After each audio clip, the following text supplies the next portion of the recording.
Welcome, ladies and gentlemen, to this ETF2L Season 32 Week 2 matchup between the best teams in Europe. At least it was the last season. It's Se7en, the champions of European TF2 for God knows how many seasons, and going up against the runner-up of last season, Ascent. And then, of course, I'm Peter. I'm the caster of the season for God knows how many seasons in a row, and I am joined by CeeJaey, who's caster of the season for God knows how many seasons in a row. How are you doing today? I'm doing pretty good. I'm really hyped for this game. I didn't really realize it was going to be today, and I saw it on the schedule. And I was like you said, it's the top two teams in Europe right now, potentially like two of the best teams in the world, and it should be a really close game based on previous results. Yeah, absolutely. And of course, all this action will be brought to you by the producer of the season for only one season running. But oh well, he'll get there eventually. Let's hope. Yeah, of course, that's wiethoofd. So all the huts and stuff action, he will catch it all. Don't worry about it. But yeah, this should be one hell of a game. It's a little bit unusual to see it already in week 2, but yeah, it should be interesting to see how they match up against each other, because the last time around these teams played in an official match. It was the final, and now we're in week 2. Not that much have passed of the season, but it should be very interesting to see how they stack up, because it's the same teams, except they both have a new demo man. Yeah, basically. I mean, you say new, it's kind of like a loose sense of the word there, because both the demo men here are like very experienced. I was going to say old, but experienced is a better word. Like Kada's coming back for Se7en is back to normality for them. And, Ascent went through a couple of different demos. Like Ali came back for a couple of weeks, and then he wasn't able to play. So now, they got Dr. Phil. He's obviously been around the block many times. And yeah, like you said, week 2 is kind of an early. I mean, we got 7 weeks of the season, but week 2 already, it's going to be a good way to see how they're faring against each other. I mean, I think both teams will be confident reaching the playoffs, right? But they want to test each other, and they just want to see, what kind of level are we playing at right now? Are we going to be the better team, or have they got the edge? We've definitely seen enough of Ascent to doubt them right now and their current form, because they struggle pretty mightily going up against the Torch team, which I believe is called Monkey Madness or Monkey Mode or something like that right now. So that wasn't the best start of the season. However, we should point out that Ascent last season also didn't start out very well. I think they actually lost the map to Swift, who ended up maybe not even making it into the playoffs, or at the very least it was very close, and they turned out to not to be that great compared to Ascent. But like in the beginning of the season, it kind of feels like Ascent needs a few games to just really get the engines revved up and get them ready to go for the season. So, hopefully that's not going to be too big of an issue for them. But they have some really experienced teams, and playing against Se7en, that's got to get you fired up.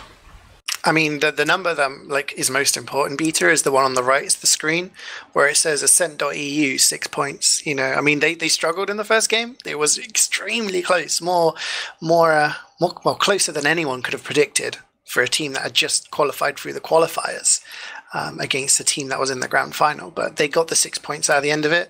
As long as you get enough points to get into the playoffs, the regular season for these teams, with all due respect, is essentially the warm-up for the playoffs, right? They just want to get themselves right into that right gear as they get into, the meaty part of the season where the actual results start to matter a lot more. But obviously at this point, a win either way could be quite important, because teams obviously want to have the better seed going into the playoffs, which obviously goes into map picks and things like that. So even though it is only week 2, all of these things might be playing on the player's mind, just thinking, okay, a win here could be a big deal, could deal a mental blow as well to the other team. And I think Ascent have actually, despite their week 1 slog against the monkey team, they've been having some really good scrim results. So I don't think either team is going to be really underestimating the other. Especially also considering the maps going into tonight. So Ascent, they really struggled on Snakewater, but we're not playing Snakewater tonight. We're playing Sunshine and Product. And Sunshine was a lot better for Ascent. It wasn't stellar by any means, but it was still pretty good. And then, of course, we have Product, which is the map that Ascent took off of Se7en in the finals last season. And also, Se7en just lost to Swift, actually, on Product in the warm-up. They lost 3-1 there. So maybe there's a pretty good reason to believe that Se7en could struggle pretty mightily just based off of the maps there as well. I mean, the maps are huge, and it's the only Koth map. I mean, the Koth map is kind of like, I don't want to say a coin flip, but it is essentially RNG as to who you play on that map. And there are teams who really specialize on that map. And if you have the misfortune of coming up against that team on one of the 2 weeks where Product appears, you're going to be kind of on the back foot to begin with. And I would say that Ascent really do relish this map. And Se7en, I'm not going to say they're bad at the map. They're definitely not, but it's not a map that they're super, super keen on, from previous kind of seasons and things like that. So definitely heading into Product, I think Ascent are going to be, they're going to have the bit between their teeth and definitely feel themselves potentially the favorites. Whereas I think on the 5CP, Se7en are definitely going to feel that they have the edge there. So you kind of have a situation where each map is almost like the home turf for the other team. So it'll be interesting to see how that goes. Yeah, Stark really likes to play Roamer on Sunshine. It used to be that when he played Scout, he would actually switch. I can't remember if it was like Se7en or maybe he's done it with other players as well, but he would actually switch to Soldier on Sunshine. So, like that's pretty crazy. Oh my god, Captain just hit the naughtiest air pipe already in the pregame. I got distracted, sorry. That was absolutely insane. But yeah, so Stark actually just really likes Sunshine. And I think Se7en just enjoys Sunshine. And then, of course, on Product, the big player there is going to be Credu. And Credu was really, really good in their last match. And I think he top damaged and top killed on every map, or both maps. And that's pretty crazy to do a Scout. And I'm pretty sure he's flank Scout as well. So it's not like he's getting tanked or anything by his medic. So he's just running around and hitting all the shots. And he is a very proficient sniper. And if he just decides to click all their heads, Se7en have shown that they really struggle to figure out how to properly deal with that. I mean, it is kind of the age-old question on Product, where if you have a sniper, do you really want 2 soldiers, or do you want to switch off one of your players to a scout? It's kind of interesting. Like when I look at the Se7en lineup, they do have players there who are able to snipe. You pretty much take your pick. Like, do you want Starkey to snipe, Tiger, Thalash? Like any of them could play sniper, and you could also have the other 2 playing scout. Like Starkey's obviously playing Roma this season and last season, but he could quite easily go over to scout. He's one of the greatest scouts ever. I think Ascent though, like, you don't have that much of an ease of doing that. Like, Credu is probably the most obvious choice for the sniper pick, and I think Solentes in the past is off-class to scout, but maybe not as much as a natural scout as the players on Se7en. So I don't know whether, like, a sniper battle would actually occur, or whether it would be more of a DM fest, but I'm not sure. It'd be interesting to see what they decide to choose. I mean, whether that changes round on round. Yeah, absolutely. I think they kind of hover more towards just going pretty straight up and jumping the soldiers into the sniper. But I think we should discuss that when we get to it, and start out here with Sunshine, which is going to be our first map. And I guess I should also just mention that the entire ETF2L map pool is the same that we're going to see at Copenhagen Games, which will take place in April 17th, I believe, to the 20th. And Se7en is going to be there because they won last season, and then that means that they got free tickets and rentals for Copenhagen Games. So Se7en is definitely going to be there, and I think Ascent have also announced I think they're they going to be there. confirmed. Yes. Yeah. So, I mean, this could be sort of like a dress rehearsal for potentially a grand final further down the line in the season, but also the teams feeling each other out for a LAN in just over 2 months away. That's pretty epic. I'm excited. I mean, I went to the last Copenhagen Games, but to have 2 huge teams already confirmed for the LAN is pretty nutty. And yeah, same maps, so there's not going to be any surprises once we get to LAN, like, pulling out a Reckoner or something like that. So teams will have plenty of practice. I mean, Sunshine is probably one of the least practice maps for European teams, I would say, over the past few years. It's been in and out. I don't know. What do you feel about Sunshine, Peter? It's a pretty decent map, I think. It has like some really nice flank areas overall. Like the flowers area is super nice. It used to be better, but it's still super nice. It's like a very fun flank to play because you can like really catch players out. You can hide around corners. You can jump players in very aggressively. So you have a lot of opportunities to work with. Last can be kind of a slog, but there's been enough adjustments to the map overall that it's very possible to actually push out. So yeah, it just plays really well at this point, and middle is fun as well. So it just works out really well, and it's a pretty standard map in a lot of ways. Like, it has the process layout, right? Like, it's very similar if you really break it down into the general characteristics of the map. So I don't think that teams need to practice it that much. I think it more comes down to just getting your coordination and just your DM in order, and you'll do just fine. Yeah, I think the mid fights are really important. There's not very many maps where you have this kind of, like, the bell tower in the middle is kind of, it looks something that could be extremely crucial, but at times it can be left alone totally as teams take the opposite sides and things like that. So it's really interesting how the mids work out. You do see a lot of variety coming into the mids, and from my personal experience, the mid fights on this map are extremely important because the other maps, like the other points rather, you've got the cafe area, you've got the flowers. Like you said, there's so many opportunities to flank that when you push, often, there could be people hiding, there could be people waiting. It's really easy to bomb in. There's so many chokes like going through cafe where there's potentials for sticky traps. It's pretty, it can get pretty messy from mid to second.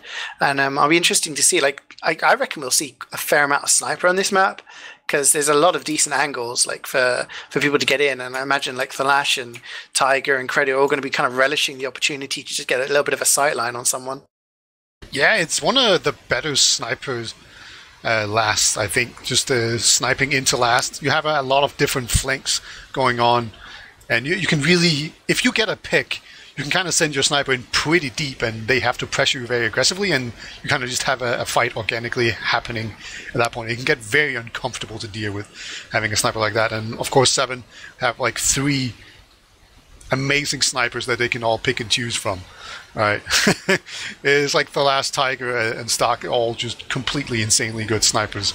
So, yeah, if any one of those guys die and a suicide in onto last, as Ascent, you have to be very alert. But, CeeJaey, you're a medic main, so I want to hear, what's your opinion on just popping the Uber for literally no reason? Popping for no reason. I mean, it's what every medic wants to do, right? Just, farm them strangers.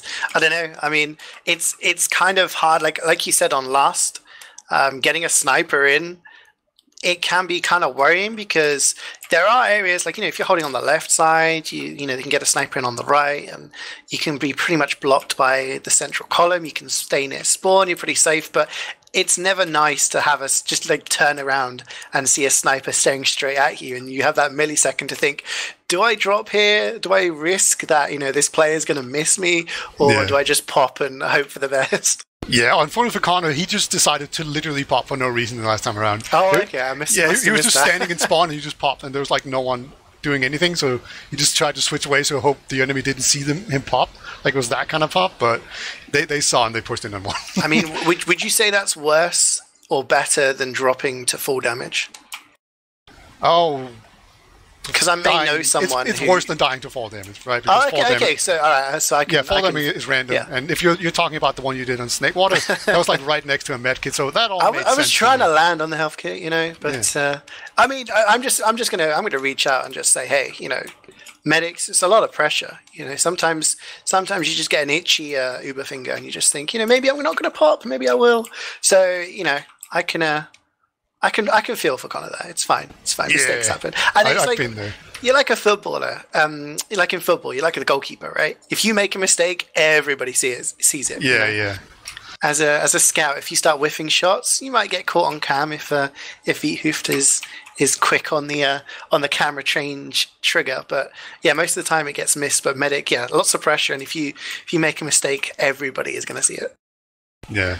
All right, let's talk a little bit about the demo men, because it is 2 new demo men from what we saw last season around. So Se7en, they have Cadus back, and Ascent, they have Dr. Phil in. And I would almost say that Dr. Phil is almost like more like a Cadus type demo man. Like, Elikor is like this big DM beast, whereas Dr. Phil is much more of a caller, and he does all those really simple things well, and he's really solid in the way that he plays. But how do you feel that this change of demo men is going to affect the 2 teams? I think you've hit the nail on the head with saying that Dr. Phil is, very like Cadis, because I agree with the calling aspect. I don't know who calls on Ascent Mostly or who AMS. called before, but yeah, I mean, I think Dr. Phil's calling will definitely bring a lot more to the team, as we are live now, and it seems the Twitch chat favour Ascent here. Do you agree with that, Vita? Do you think? No. No? Oh, okay. No, I think Se7en is going to take it. I think they're just the solid team. They are just better overall. Product could be pretty close, but I think Se7en is going to take it on this first mid. But yeah, we'll see. Oh, look at Drac, he's in already because totally minced there by Thalash. Raymond takes a bit of damage, but Thalash just cleaning up there. Him and Tiger get 3 players, including Connor, and that is medic down. In comes Ams, manages to kick down Tiger, but no, Raymond survives. And Raymond there, like, he was the first person to take damage. Like, Drac was just, boom, like, on his face straight away. And if that second rocket had hit, it could have been a totally different mid-fight there. But the fact that he survives, that's a huge, huge advantage for Se7en now. Yeah, it's a pretty big risk to go for the medic like that in a mid fight, because if you don't get it, you just wasted all your damage, and that's really what we saw right there. It is truly one of the most dangerous things you can do, but you know, when it doesn't work, it doesn't work. So right now, Se7en, they're going to have this big uber advantage. It looks like they might be going bottom, and Connor, he's only on 50%, and they are desperately trying to build up a sentry gun. And I don't see any heavies or pyros, but Se7en, they're kind of being slow about it. It's only 30% advance, and here they come with this uber push. Yeah, Cadis has actually spotted the sentry there. The Uber's going to be used, and they're going to launch themselves over to the left. Connor's kind of caught in here. Has to be careful. The Rockets are going to get it from Captain, and he will get the kill onto the medic, so at least they've got no heals on the side of Ascent. 3 down now, and 2 of the players are extremely weak. Drac is the last one alive, and that's pretty much as clinical as the pushes you'll get. Raymond and Captain do die, but I mean, Thalash was just kind of peeking there. I think the reason they were delayed, Vito, was because they wanted to see if there was a sentry, but Credit had put it right by these barrels, and it was watching the point, but they couldn't see it, so it kind of caught Cadis off guard there. But in the end, I mean, they win it with 4 players alive. Yeah, just as soon as they actually get there, it's fine. And Connor, he didn't get the Uber. You really want to just rotate around, but Ascent just weren't able to do it, and eventually the cleanup just came in strong there. Stark, he's going to go up top to begin with, looks like. He's just floating around in the air, and Solentis is going to be the first one to go for a bomb here. But Thalash and Starkey just cleaning up. Connor's down, Dr. Phil's down. I mean, Cadis has gone down here. They have to try and protect Raymond. There's a lot of players, but basically they're in the enemy team's flowers. Solentis goes in. Drac and Ams are alive. They're going to go in again, but no, they're just getting denied. These scouts are just denying everything. Thalash and Tiger. Ooh, Thalash does go down in the end, but Tiger with a 3k there, Beta. Like, it's just these anti-aircraft guns denying all sort of control. They took Ascent's flowers and just sat there and waited for the suicides to come in. Raymond did a really smart thing by just kind of backing off. Even though he couldn't see anyone coming from him, he just backed off really far in, so that meant that Ascent had to jump in so far and just run past these 2 scouts, and they just could not do it. And just running past that 7 scout combo is just one of the most scariest thing in TF2. So Se7en, they're going to have another Uber advantage on their hands. However, this time around, they haven't captured Spire quite yet. They only have a 30% advantage, so this is going to be pretty difficult. Dr. Phil had a sneaky sticky trap there on the second as well. So that had to be cleaned out as well. And looks like Se7en are not quite going to be able to push in here with an Uber advantage, but maybe they don't know. Maybe they're just going to try anyway, and they are. And the sentry's hiding in a different place. They do take it down early, but like you said, I don't think they know. And there you go. Connor has got the Uber. They're going to chase. Raymond's caught in here. Surely going to get cleaned up by Ams. And Se7en, everyone else is just running away. Tiger's going to try and float around in the last. Can he get a frag? Don't think he will. He just gets destroyed by the Ascent combination of players there. Cadis kind of just putting some sticky traps on second, but like, they just built so hard there, and because of how long that mid fight went on, that's why Connor was able to get the Uber there, and I think Se7en were just caught off a little bit guard there. I don't think they expected, like, I think they were just a little bit slower than they even expected, right? Like, just cleaning out second and doing all that stuff just really ended up with them being a lot slower than they expected. And then, of course, Connor did a really good job of just building. You know, it's very easy as a medic to get caught up and arrowing people and doing all these different things and losing or disconnecting from your view. Oh, Captain almost dies there as well. But actually, AMS is going to try and chase the kill, and he will eventually get taken down there. So AMS is going to go down. He will have a chance to go sniper or something like that. We'll see what he decides to do. But yeah, not too much acting there. But Se7en, they might have an opening right now to see if they can jump their own soldier through. Yeah, they've got heals in Cafe. They're just trying to get some pressure on, maybe get some eyes. You take a look at the stickies and the pipes being thrown over by Cadis. This is a really popular thing for demos to do, is Captain goes in for the jump but decides against it. Demos kind of just sit in choke and they'll throw stickies or pipes over onto that area by the point, and if the medic takes any damage, you'll hear it or you'll see it, and that means that the medic's not going to be at full HP. That makes it much easier for your soldiers to go in, so they're just kind of spamming pipes hoping for the best. But at the moment it's all about Ascent having to make something happen here. They are a round down, I mean it's only in the game, but no sniper yet. Yeah, another aspect of the setting those stickies over is that you can kind of zone it a little bit. You see Stark actually going to try to go in and then just rotate back out. Maybe the second soldier's going to come in. We sometimes see teams try to do the process thing where you send in a soldier and then the second soldier will come through for the suicide, but it's a lot more difficult to do on Sunshine and actually get out alive. Starkey shows that it is actually possible to do it, but they didn't actually go for it. But oh, he's going to go again. Do another loop-de-loop. Just the gym teacher's got him doing laps. He's just getting round and round at the moment. Alright, Captain's in as well. He's going to do another loop here. It's just kind of cheeky. Like at some point, someone's going to get airshot, right? But yeah, you can see Jack's only just typing stop it as if people are just jumping in. But, you know, if you jump in through Se7en and Jack too many times, like they're going to hit you at some point. Like it's just going to happen.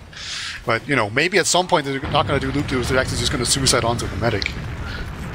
Yeah, I mean, Captain and Starkey, they're just kind of, they're playing the safe game. They're jumping in and they're not going for it unless they see something. Stark's in again, just jumps out again. Se7en goes in and goes back, and Captain goes in and goes back. They're just kind of probing and teasing at the moment. They don't want to go in and sacrifice a player, because the thing about this map is it's very possible to just push when you're 6v5, you know, really just flood one of the flank areas, like maybe go through flowers or something like that, and just really just bust in there and get another kill.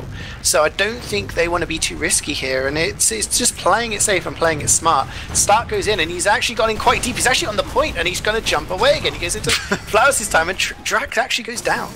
Yeah, and Stark actually survives on like 2 HP right there. So that's very unfortunate for Ascent. So now Se7en, they're actually just going to push in here. It looks like that's going to be an Uber pushing. Yeah, it is quite a lot of flashes coming in here from Ascent, but Raymond's in the skybox just getting sent way up there, but his Uber lasts long enough for him to actually get out alive.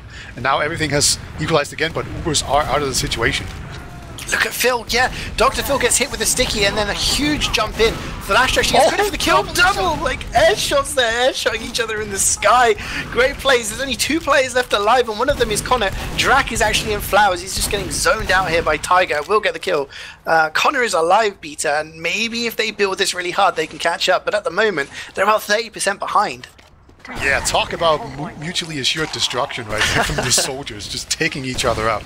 But it really works out for Se7en here. You can see they know that, like, they were pressing tab, I guarantee you, and just looking at when the spawners were there. And they're building really aggressively with a scout. And Connor, he's going to be on about 60% when the Se7en finally do come in here. So if they kite well enough, they can do this. And actually, Cadis goes in way aggressively there. I think he was calling for a push, and Raymond just wasn't quite there. So that's an opportunity squandered for sure.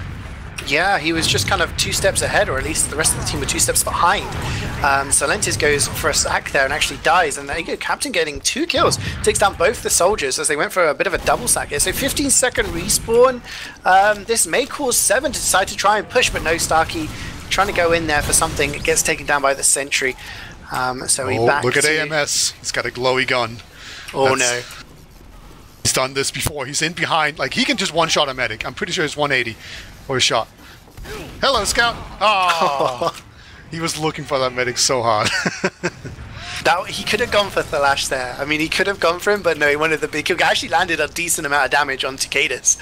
Just hits him, I think, for 180 or something like that. So, Engineer, I mean, he's up in a few seconds, so it's worth going for the play there when you've got the mini crits. When you've got the crits. But yeah, I mean, Se7en just doing the same as they did before, just kind of chilling and waiting for that perfect moment.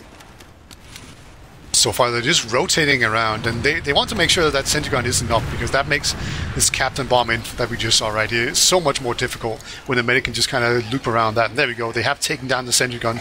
That's always a good step 1. And now you can send in a soldier really far. And it's actually really difficult to stop these soldiers from coming in. Captain's going to do another loop-de-loop, but the sentry gun has come back up again and will actually just knock him back, while everyone else from Se7en just go in on the other side. But yeah, Se7en, they're really dangerous when they decide to go for these plays because everyone's in on it and they all pressure in different places. So it's very, very difficult to actually deal with. But Ascent, they're doing a really good job of dealing with it so far. Yeah, Dr. Phil's just putting this same kind of sticky traps. He's holding top left alone. So if anyone tries to go in through there, they're going to take a ton of damage, or at least they're going to have to waste time to clear those stickies, which gives time for everyone else to rotate around. But at the moment, like, this sentry is so passive. It's basically right on the back here, and Connor is just sat on top of it. So anyone has to get to Connor, has to get, I don't know, make quite a bit of ground and deal with the sentry and deal with everybody else on the team going for it. But Drak is on Spy and Thalash is on Sniper, so who's going to get the first pick here? It's going to be very difficult to predict, that's for sure. So far, I don't think Se7en really suspect Drak to be on Spy. I don't see them spy check at all. And yeah, Raymond isn't like turning around like super aggressively or anything. So like Drak has them fooled, and that's a good first step, that for sure. He has uncloaked and is actually coming in behind now. But unfortunately, Raymond is not quite up there. Might just go for the demo man. Yeah, he will find the demo man. Might actually go for the medic as well. All right, that was very optimistic. I mean, respect for trying to go for the stair stab there. That would have been a very sick play. But getting the kill on Cadis does really help them. But they've lost 2 places. Se7en's also gone down. So not really going to be pushing out, but it just stops Se7en trying to get any more ground. But Thalash is still alive, and he's still on Sniper. And he's actually getting quite deep here on the far side. He's got everyone on his team for company, just trying to go for some body shots, just zooming in. But no, you just see the soldiers there, just so much coordinated spam, denying any kind of ground. And Ams, again, he's going under beater, he's got the crits. Oh, his second time to jump. Actually, Drak is in so deep, he's like behind the sniper. Oh my god, he comes in. Unfortunately, Stark was in the way there, so he couldn't get onto the medic. He does get the kill though. But like, yeah, Se7en, they have actually been pretty poor at checking the dungeon. And he forces...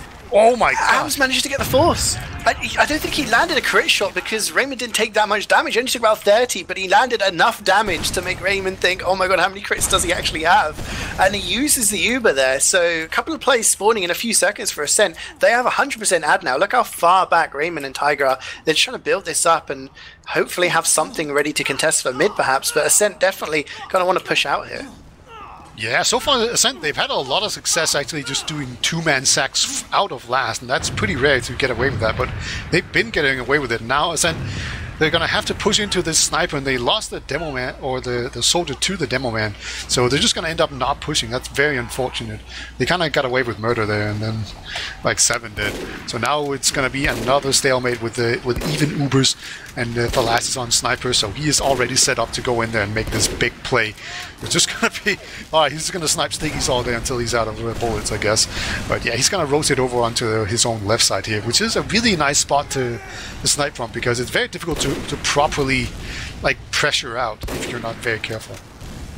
It is. I mean, there we go. He gets the headshot onto Ams. That is engineered down. 20 seconds for him. So we're not going to have any crits shenanigans from him anytime soon. But so much spam comes in. Se7en just throwing so many rockets down. Credit gets credit for the kill in the end. I think he did about 3 damage to him. And I'm just wondering whether Thalash is going to respawn on Sniper, something else, or just stick with the Scout. Because they're trying to probe it. And the Sniper is kind of working if they manage to work off of that. But look in! Here comes Drak, goes for a... No, can't get anything done here. Cadis takes him down. And Ascent really just have to kind of bide their time and wait for these picks, I guess, and just throw in a soldier when they can, because Se7en are just so well organized in this lobby hold. Yeah, indeed. I like that the Drak is just continuing to go for these plays, right? Because his team, they're not really getting punished for it, but having one soldier down can mean that this right side from Ascent can actually get pressured out really hard by a sniper and the rest of his team. His Captain's going to go in there and actually get the force out, and also going to give AMS 2 crits going in here, but I think that's a trade that Se7en are completely fine with. I mean, trading his soldier to give Ams 2 crits. The first time he failed, the second time he managed to get the force. I'm just predicting the third time he's going to land a crit meat shot square into Raymond's face and get the drop. I don't know, we'll see. But Creddy's actually on Sniper now, so they're obviously maybe trying to go for a bit of a hero play here. Creddy on the door, waiting to see if they push in on this upper area. If he can get a pick it, but no, they've used so early. Cade is just going to deny him from even coming back out of that spawn. Drak is the first casualty, but there is still a sentry up. Ams is whacking it with his wrench and keeps it alive. Raymond's gone down. Se7en with the double kill, and they're cleaning house now. That's 4 crits. I didn't hit anyone. That's unfortunate. However, overall, Ascent, they're going to be very happy about this. As Connor survives and they hold last, and they're definitely going to be able to get out here and do it. And actually, we're going to have another sniper. That's going to be Tiger in spawn. But yeah, second definitely going to fall. But how about middle? I mean, they have a huge Uber out here. I mean, AMS is going to respawn now. They're on the regular classes. If they know that there's a sniper, they can just adjust where they're pushing from here. They don't want to be able to drop. Raymond's only at 50%, so I'm expecting... It looks like they want to go for a cafe push here, Beta. Is cafe good against sniper in spawn when you push? We'll see. I mean, it does allow them to kind of be shielded from any sort of shot until the last minute, but they've managed to get a pick onto Starkey, and actually Drac gets a decent amount of damage onto Tiger, forcing him out of the spawn, but Cadis gets the kill onto Dr. Phil. So equal Ubers now, and they're going to be trading Ubers. Se7en actually do have, and they're going to have a better Uber here. And AMS is going to try and go behind, does pick up Captain, and this is all getting all kinds of messy here. They managed to take down Connor. Starkey on the respawn with the late bomb takes down Connor, and for somehow this has turned out in favor of Se7en. Yeah, it looked really like AMS was doing so much work there. He got in there and made them flash a whole bunch and got Captain down, but then Connor, he was just too far forward in choke. He was kind of hanging out with the scout a little bit too much, and he was just getting stuck on the stairs, and then he got taken down really aggressively there by the team, and that's just going to cause Se7en to have some... What's going on? Oh, Drac. Drac was trying to hide in flowers, I think, and he was just around the corner, and then he just gets bum rushed by 2 Se7en players, which is not ideal. But I mean, Uber advantage again. I mean, the kind of what do I want to say? The conversion of these Uber ads hasn't been brilliant so far, but they're coming in on the opposite side this time.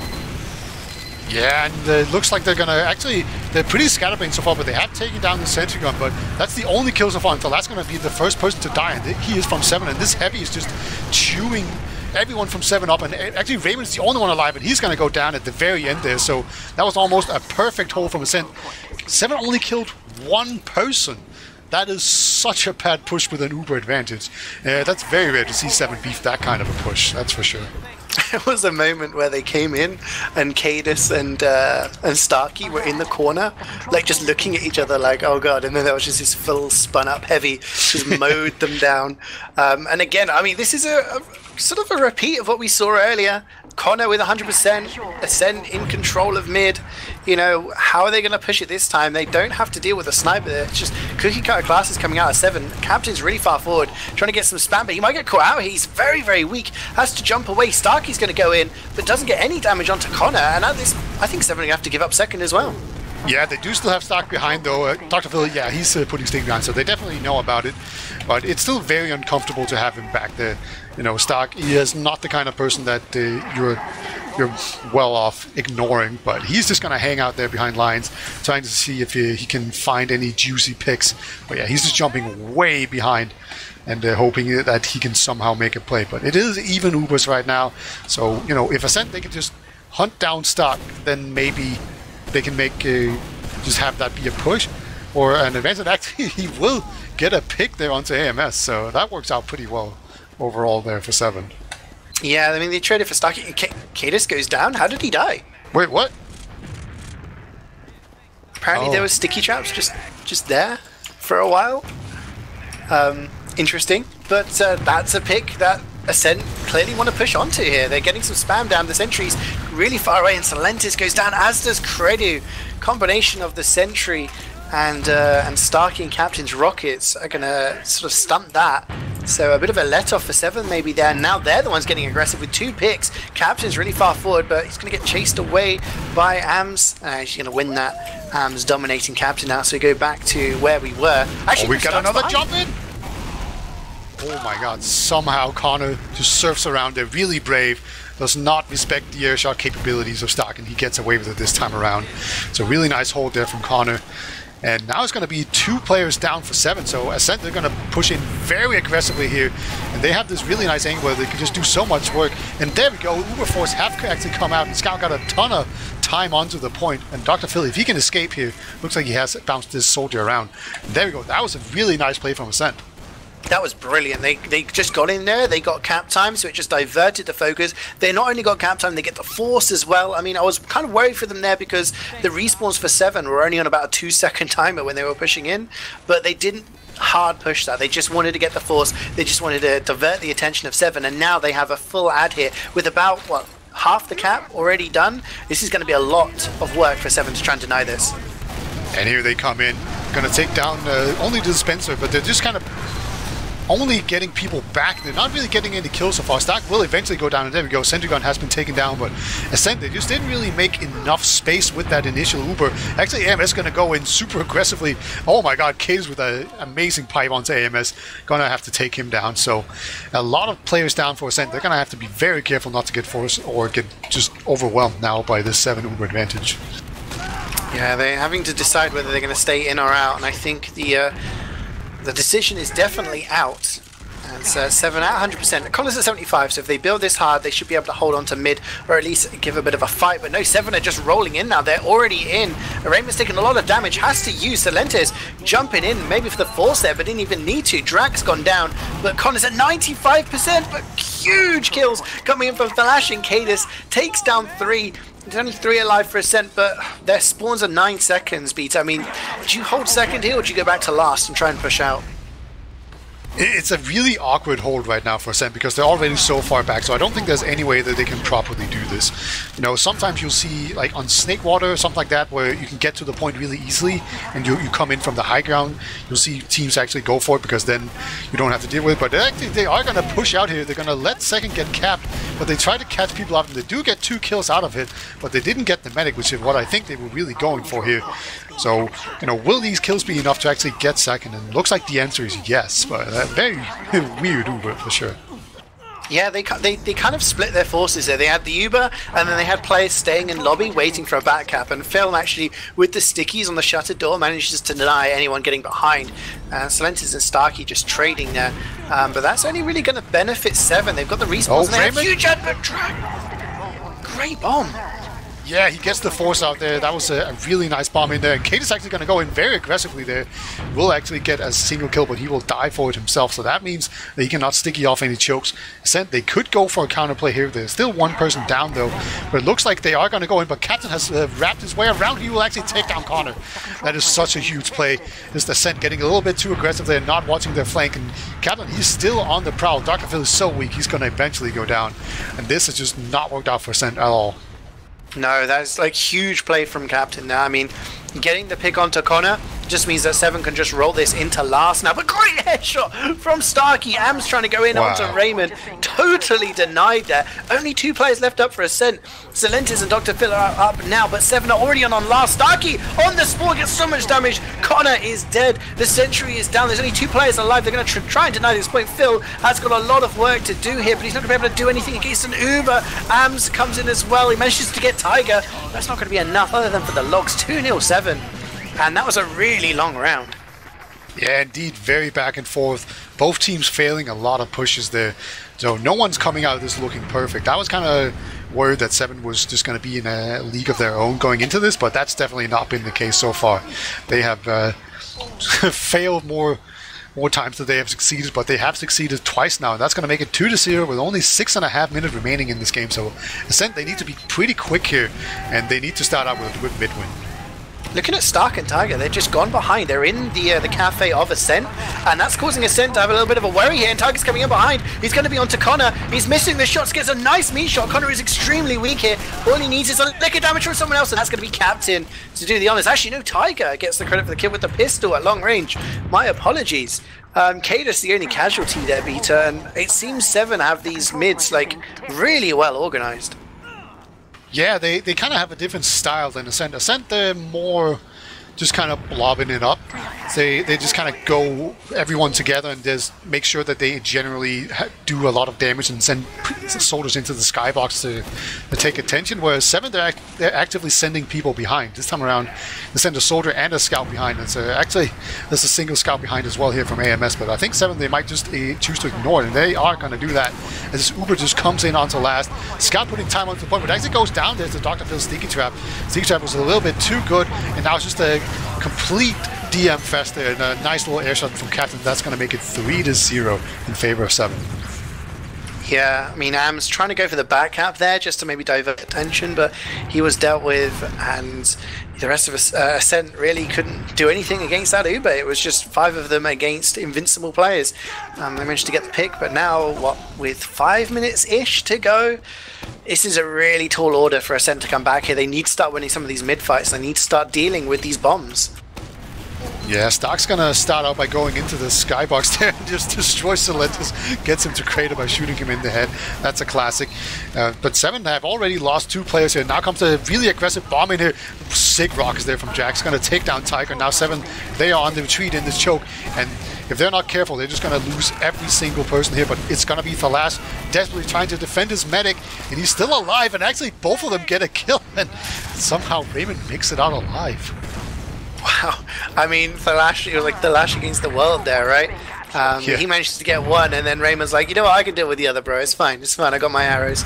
And what was looking like a lost mid-fight is technically still a mid-fight. As I said, haven't captured it yet, and 7 are rolling back in.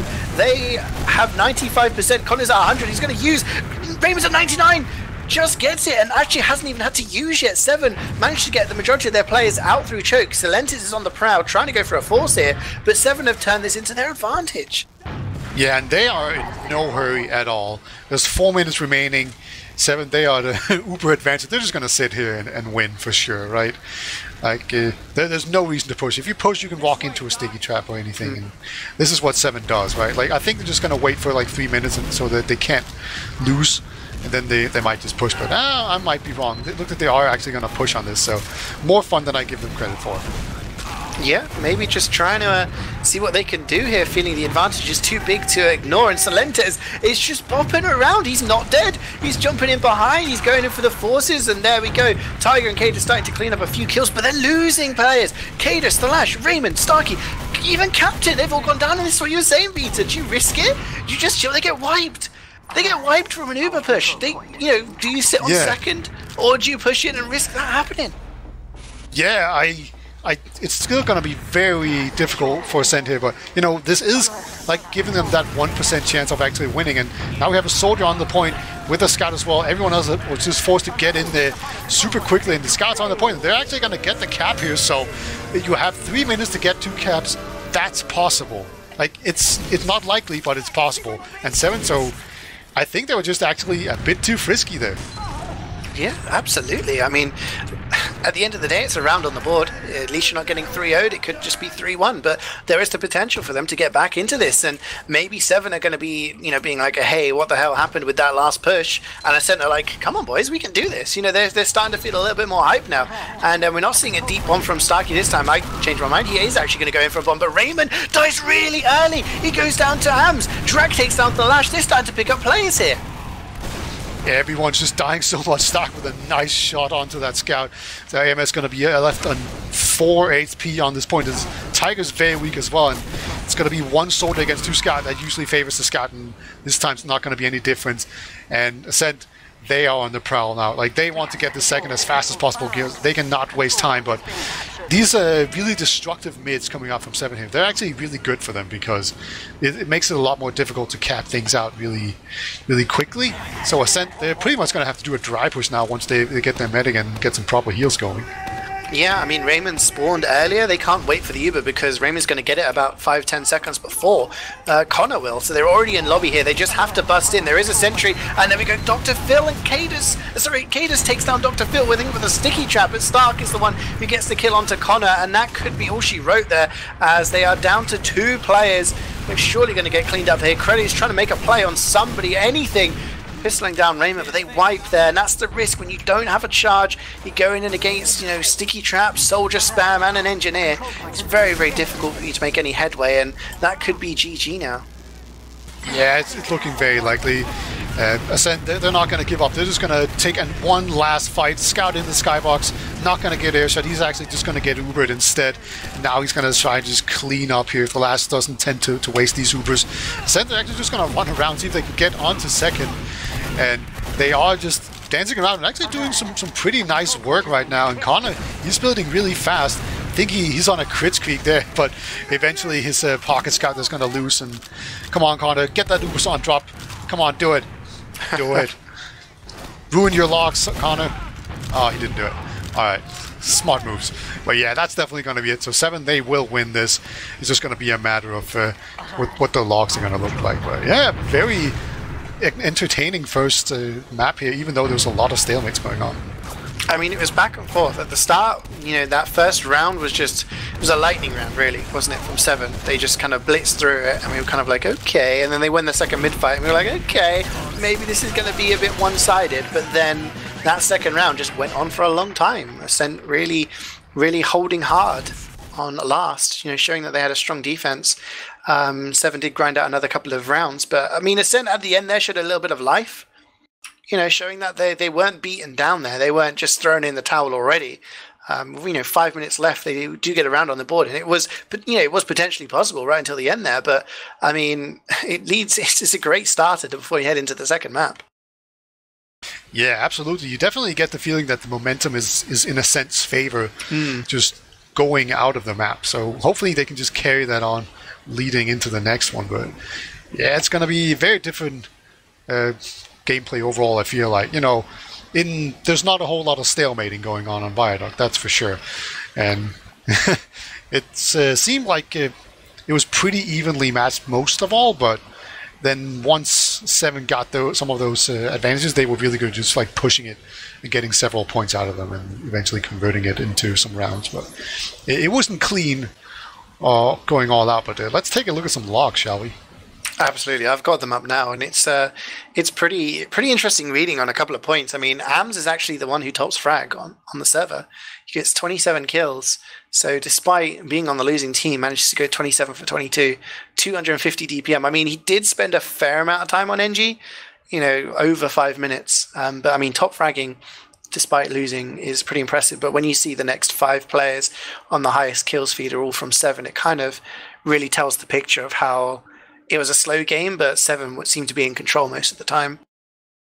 Yeah, there's 2 really worrying factors right here for Ascent, and that is number 1 is Dr. Phil, who went 6 for 15 at 136 damage per minute.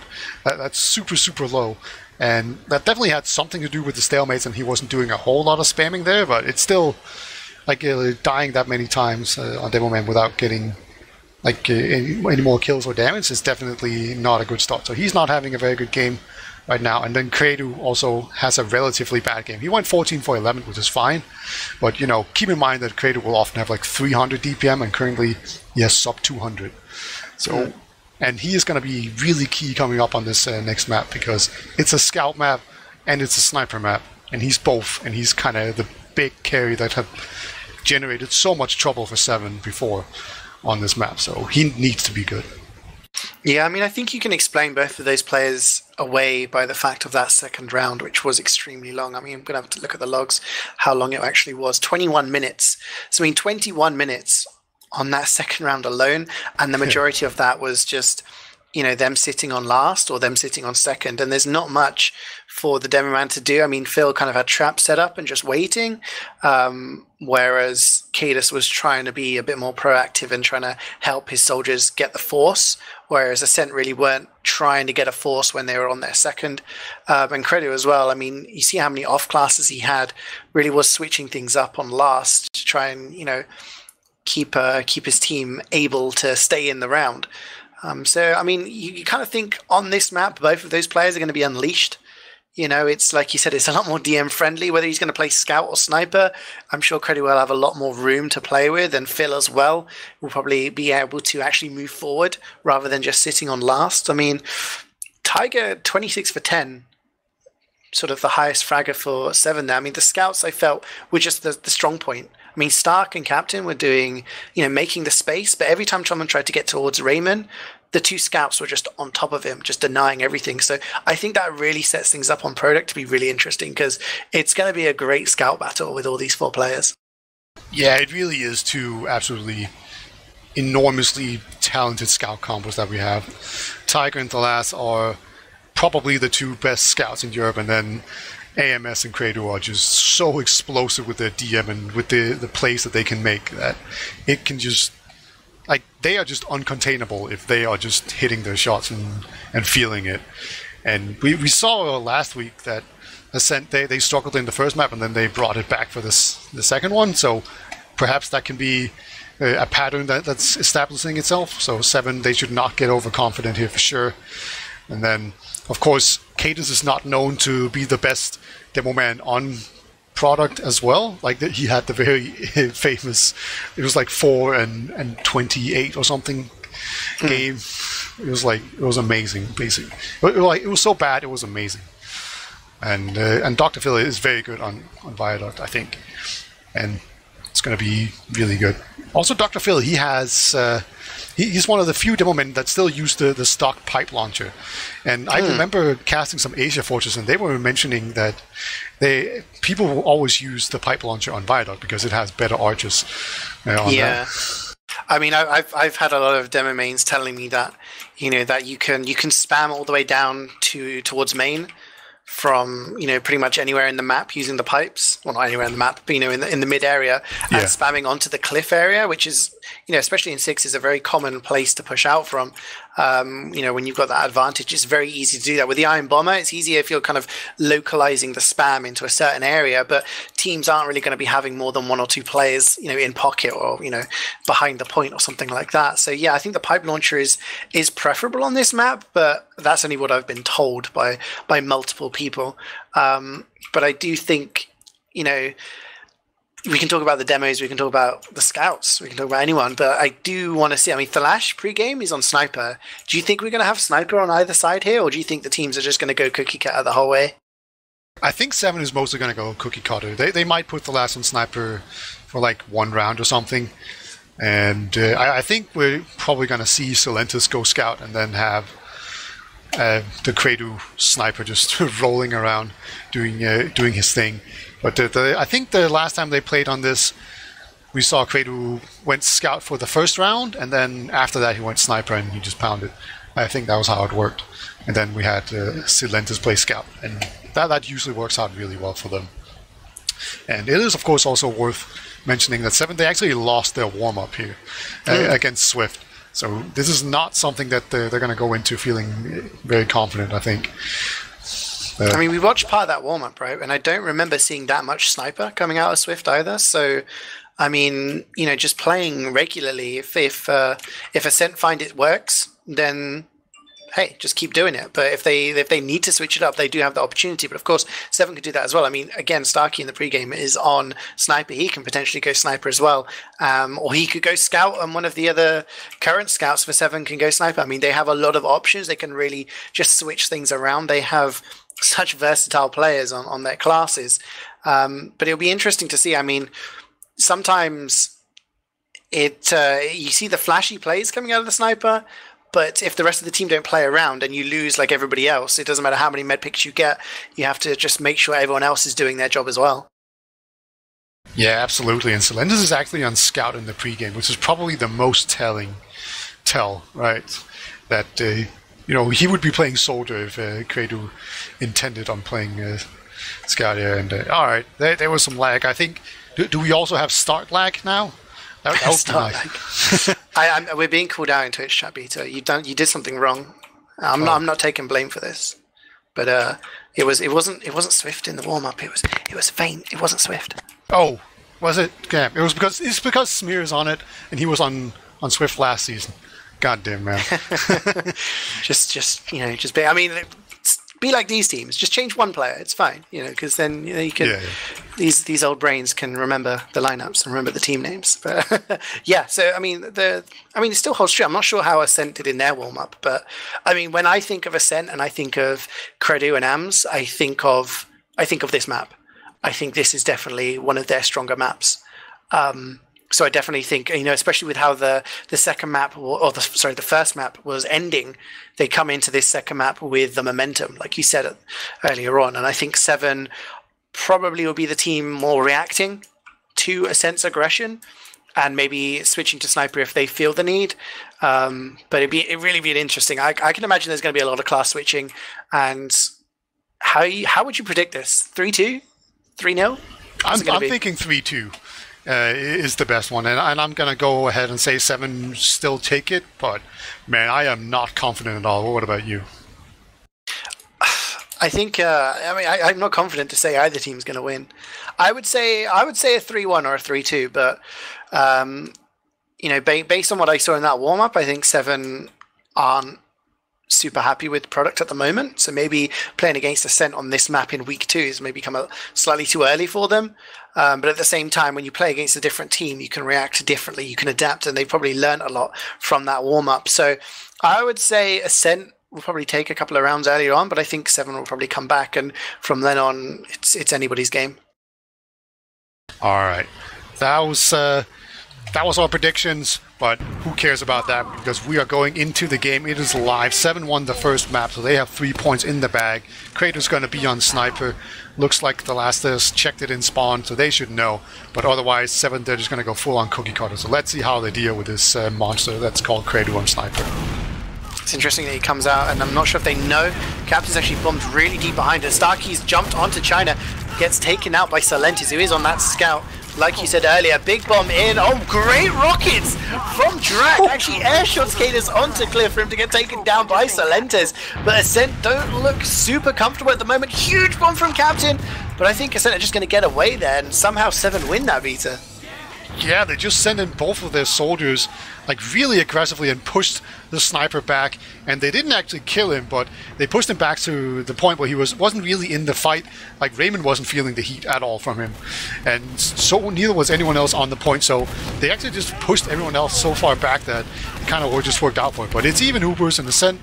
They still have Kratos just sniping, so now it's going to get really uncomfortable for Se7en. Yeah, I mean, at this point, Ascent just need to kind of tease the point and wait for a headshot. And there we go. Cadus goes down. That's a huge pick. Starkey's actually behind, but he's just going to get chased as Captain and start going. Synchronized bomb. Connor surfs the rocket and dodges the second. And he's just chilling on 110 HP. He is not worried at all. And Raymond gets out with 100%, but Ascent taking that. And now they've got Credu sitting on the point. Well, I mean, he's sitting close to the point, but he's just watching all those angles, and this is really tough to push into. Connor just doing his best Neo impression there, just dodging those bullets and rockets, just bending over and getting out of that. So now Se7en, they're going to have to move forward here, and actually, oh no, they lose Captain to a sticky trap. So that's actually just going to get launched into Connor, and oh my god, people are in the skybox. That's actually a pretty nifty escape here, but Dr. Phil jumps in, gets the medic, he will die for it, but Talash being just pressured out super aggressively here, and everyone is just dying right now, and that should favor the aggressing team here, and that is Se7en right now. It's just going to be Drak. He's probably just going to get out of here, so eventually everyone else dies, and eventually Se7en, they will cap this out, and that's just going to delay the spawners there. Really nice move there. Yeah, smart play. And I think maybe just a little bit of overextension there from Ascent. I mean, they got the pick onto Captain really early. They got the early Uber Force. They were safe. They didn't need to chase that hard for Raymond because it turned out being much worse for them. And Ams has gone down there. 2K, look at the soldiers flying through the sky, trying to get some pressure onto Dr. Phil. He's so weak, he will go down. That is 3 down now. Credu extremely weak. Connor gets picks up there. Tiger is going to be the one to get the kill, and that is a wipe. Only person who dies in that is the Lash, and this is going to be a forward hold now. What a collapse there from Ascent. They just got completely flanked and destroyed, and everyone from Se7en just went all in on them, and nobody could get out alive, including Connor. So they are not going to have Uber. So there's a Pyro here. They're actually just going to force back Cadus. So now they have breached everyone, and Se7en, they're going to have to move back here. But Cadus, he does survive it. So at least that was a pretty nice play coming out here from Ascent, but they don't have a sniper right now, so they're just going to have to play it straight up, and another mutually assured destruction coming out there from Stark and Drak. All teammates putting on some pressure on each other. Yeah, they know each other so well, they're just, trading the rockets. But 3 down for Se7en now. They're going to have to give this. I mean, they do have the Uber. And Cadus and Tiger are there. I'm not sure whether they're going to want to use this or not, but no, it seems like Cadus is against that idea, wants to give up the point and maybe wait for those respawns. Now that Ascent have the point, their respawns are going to be faster. Connor's 80%. It's going to be close. It's going to be close. And Kratos, he's still on Pyro. I think he's thinking about going back to spawn, and yeah, he will eventually go back to spawn there. But that means he's not going to be in this fight right now. And there we go, Se7en, they're going to Uber in right now. And Connor, he's going to do his best to just flash everyone. He's flashed quite a bit. Soldier's going to jump behind. Captain's up on this fence, just waiting for people to just retreat, and there comes Stark in from behind as well. The thing about Stark and Captain is that they're just always behind, and they're doing so much work, but so many players have died as well. It's just going to be 3 players against 4 right now for Se7en. That means that their medic is very vulnerable. And, oh, there we go. It's so dangerous. And there we go. Finally, medic goes down. Just Am's just being like, you know what, I'm just going to go in and do this myself. I mean, Stark and Captain are just doing so much, just jumping around behind and not allowing Credo any space to snipe. I say that, he did just get a headshot. And maybe that's going to be the start of him warming up here. They are behind in the time, but it's really, really close at the moment. It is equal Ubers, and it just doesn't look like without Cadus, Se7en aren't going to be able to hold on to this point for any longer. Yeah, we see eventually Ascent, they're just going to take this right back. Stark's going to see if he can pressure people out here, but the Ubers are just completely even, and they have this sniper that's going to make any entry super awkward here. So, but I think we're just going to see the classic Se7en double soldier bomb. Well, it's definitely going to come in now that the medic has gone down. Credo, he's warming up, but he has been taken down. And look at his counter surf, just gets out of there. That's really nice coming out there. Se7en, they might actually just get the cap, and then no, Tiger, he tried his best. Actually will get a kill there onto Silentis, but yeah, that was a huge snipe from Credo that really just kicked all of that action off. That could be the round-winning pick at the moment. I mean, it's meant that they've taken the lead in the time now. They have 100%. It's all up to Se7en to do something to dislodge them from the point and deal with that Uber. And Credo is still on the sniper. There you go. Captain doesn't want him to snipe. He's just launching straight in there. But both Starkey and Thalash have gone down, and the Uber's going to be used. There's so much time on the point, though, Beta. This gives actually a lot more time for Se7en to work with something here, but they're not getting picks. They're dying, and these respawns are just going to have to come in really, really fast. Yeah, the good thing here for Cadus is that he doesn't have to commit right now. He can actually wait until he gets a few teammates in there, but eventually he's just going to have to go in. And there we go. Actually just gets body blocked by a scout, but Stark is on the point. Eventually that's not going to be enough. Even gets a couple people sniping. That's going to be the first round for Ascent. And once again, it is that Credo factor that just really comes in there and just decides it. It wasn't all that dominant going into the round, but eventually, like, he just needs to hit a couple of good shots and he just changes everything. Absolutely. I mean, the point was just being passed back and forth during the round.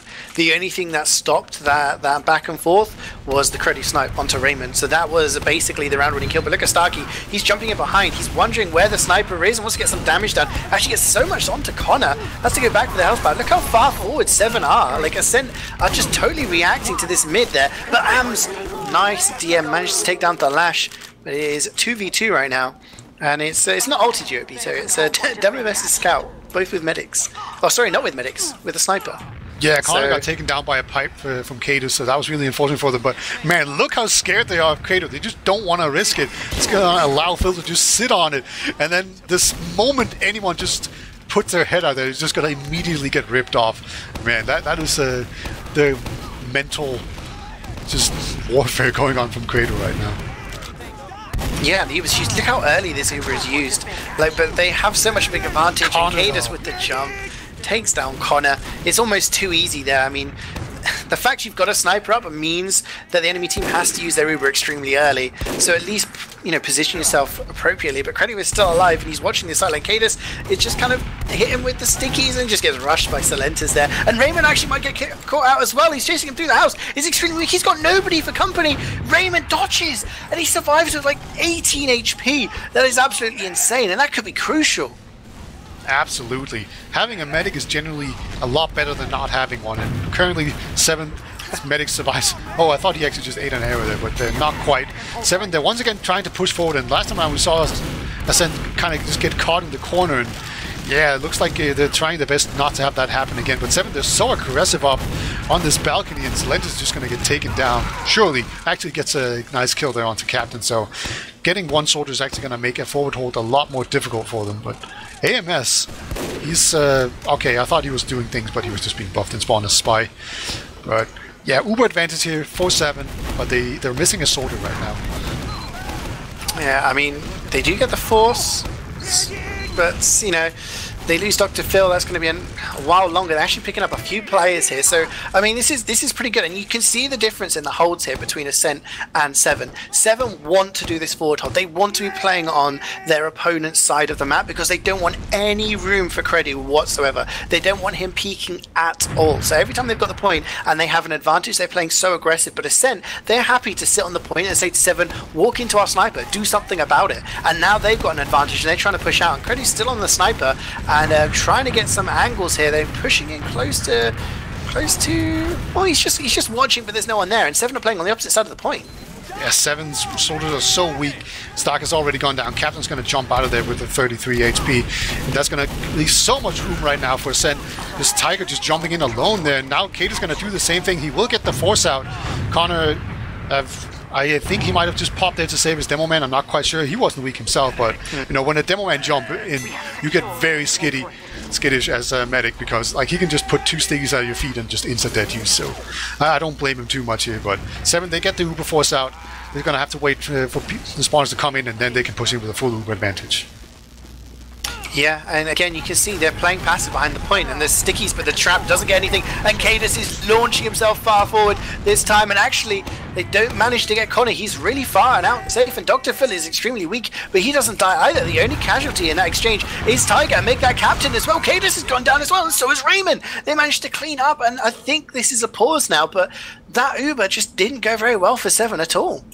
No, like Dr. Phil almost died, but he also did a ton of damage onto Captain. And Captain, he was just kind of sitting there waiting for the arrow, and then the scout just moved in and got that kill really aggressively. And I really love the positioning here. Look at the coordination on the scout right here. This is AMS and Silentis with just a singular target in mind. This poor scout called Flash. Look at that. He just wants out of there, but there's going to be 2 scouts up his bumhole just trying to deny that. There is a soldier jumping in potentially onto the medic. It's really, I can't really quite see how much velocity he has on him, but yeah, like jumping into 2 scouts is definitely going to be very difficult because they are buffed. I mean, you made a good point. They're looking at Thalash, you know, so they're probably going to want to get that kill. If they don't react quick enough to Stark, he could get a rocket onto Connor here, who's only 96 HP. So it's not going to take, you know, even I mean, if you hit him with a direct, he's dead. And Connor's got no one else for company. So if those 2 scouts don't, you know, quickly react to Starkey flying through the air there, all Connor's got is he's not even aware of Starkey, I don't think. He's looking the other way. He's looking at Dr. Phil, trying to give him an arrow. So, I mean, Stark could potentially get a kill here on the medic, which would be huge for Se7en in this round, because at the moment, I don't know, are they struggling with the Credu sniper? Is that it, or is it something else? Yeah, they're definitely. I think Se7en just pretty much always they do bomb in both their soldiers behind lines, right? Like you haven't seen it that much coming up from Drag where he just like ends up behind lines and jumps past everything, like the entire line of scrimmage. But whereas Se7en, they do that all the time, whether that's a direct response to the sniper or if it's just how they play it. I would kind of lean towards that is how they play it because they also played Sunshine that way to a certain degree, where they had the soldiers behind and just came in and flanked really hard. But yeah, I will also just note that there's a couple things to keep in mind here. That Thalas is buffed, so he's not going to die easily. I don't think either scout are fully reloaded. I think they just killed a bunch of players. So they might not have the ammo here. Then we have, of course, Stark that they might not have seen. And then, of course, also we have Dr. Phil, who's kind of behind lines, and he's being arrowed right now by Connor, so he's not looking forward either. And then we have finally Credu up on the balcony here. Well, it looks like Flash will actually get out of there, and the soldier did make it out alive, and Flash eventually does go down. Ooh, the BM from Hams with the taunt there as he 2-shots the Lash. Like you said, he was buffed, but Hams made those shots count. And yeah, I mean, Stark wasn't able to get anywhere close to Connor in the end, so Connor is going to have this full charge now, and you know, big snipe from Credu takes down Cadus, and that's just going to stop any sort of damage coming from that man, and everyone else is going to try and go forward, get something, get anything. Silentis is extremely weak, and Tiger does take him down, but there you get the railgun from Credu, who's going to take down the scout. He takes down Captain as well, and at the moment, I think Se7en are just trying to get to this sniper too hard. They're trying to kill Credu as best they can, and they're kind of forgetting that everyone else is just protecting this man really well. Yeah, he's not really scoping in that much. You know, it's a lot easier to take down a sniper if he's just like standing still, scoped in, so you can just hit an easy first rocket, but he's not doing that. He's just scoped out, he's moving around, and he's actually just body-shotting people a lot. But here comes the Uber in, very aggressively. Dr. Phil's going to go very weak before he gets saved, but he does get saved, so the Uber overall definitely favors Ascent here. It's going to be Stark, once again, just goes in here, tries to get this sniper, but he just cannot get him. Kratos survives once again, AMS is onto Cadus, and here comes the soldier. That's going to be it. Actually on the head of Raymond, and Raymond goes down as well. So Ascent just definitely making this work out. And this is where the pause happened. Not a particularly important time, I don't think. Ascent is just waiting. AMS, look at where he is. He's so far forward. But yeah, Se7en, they can't make it their way in. I'm just looking at the chat. And Se7en making their excuses for needing a pause there. Methinks it may be a tactical pause, 2-0 down, and really struggling with Credu here. That pause might be Cadus and co just talking over what they're going to do to deal with Credu, and they're not coming out with a sniper of their own, and Credu is still on that class, and he's going to get the first kill onto Starkey. So, I mean, it's not worked out for them so far, but they have got a lot of ground. Yeah, Stark spent like 4 rockets just jumping in onto that and then got taken down by an LG. So he is down once again. He's going to be soloing onto Connor. Oh, Connor just surfed that around. Eventually cannot dodge everything. Captain got so many rockets off, so he will eventually get his man. Raymond is alive right now, so he's just building Uber happily while Connor's sitting in spawn, not healing anyone or building Uber. So eventually Se7en are definitely going to have this really nice push, but Stark just took a ton of damage, so he's weak already. And the more time they waste here, the more heals and Uber advantage there will be in the favor of Ascent. Yeah, and that's the thing, like, just hitting those headshots is 150 damage straight off the bat, but Cadus is so far forward, he wants so much damage, but he's going to get stoned out there by Celentes, and Tiger's also gone down. Se7en might get the cap, but it does mean that they're going to have, they're going to have to use their Uber here. They take down AMS. Can they get any other kills?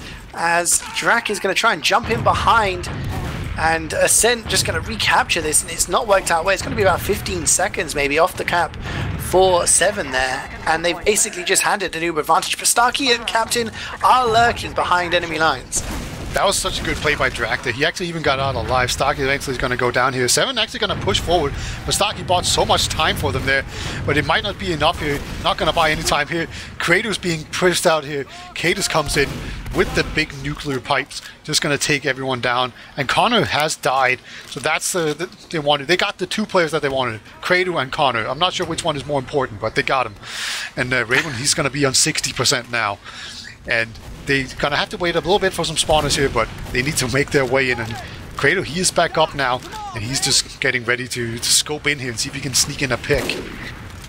Yeah, Connor died at 91% there. That's always frustrating as a medic when you get so close to the Uber, you can't do anything. And Se7en actually have the point now. They're about a minute behind.